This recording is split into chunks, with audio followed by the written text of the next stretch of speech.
BFM Bourse, Culture Bourse.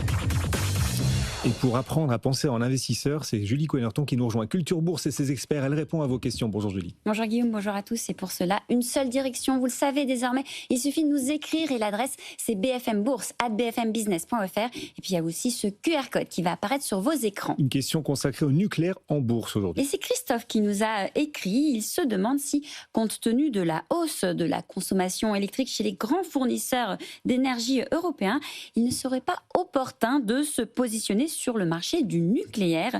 Et pour en parler, on retrouve aujourd'hui Bertrand Lamiel pour Ports en Part Gestion. Bonjour Bertrand, merci d'être avec nous.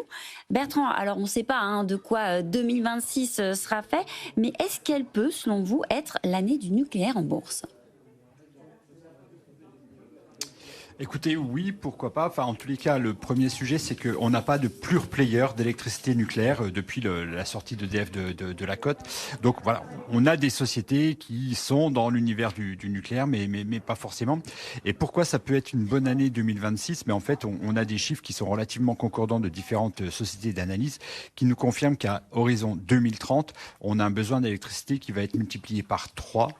Lié au fait que les data centers consomment de plus en plus, notamment avec l'intelligence artificielle, son entraînement et après quand elle est en inférence. Et donc là, on n'est pas seulement en train de parler de la course aux puces, ça on en parle beaucoup. Ce dont on parle moins, c'est la course aux watts. Et ça, pour le coup, ça peut être un vrai thème d'investissement pour 2026.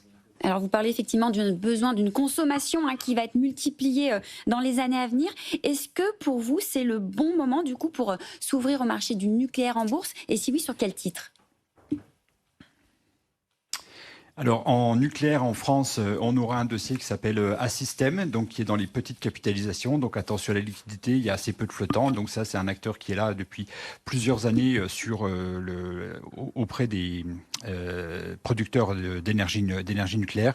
Aux États-Unis, on peut aller regarder un fournisseur d'uranium comme Cameco, mais je pense qu'il faut dépasser le simple sujet du nucléaire pour embrasser toute la logique de besoin d'énergie. On peut aller regarder des dossiers comme Iberdrola en Espagne, qui va être sur la production et sur les réseaux à travers la planète. Ils sont espagnols, mais ils sont présents sur toutes les géographies, ou Nordex en Allemagne avec les énergies renouvelables et les éoliennes. Et voilà quelques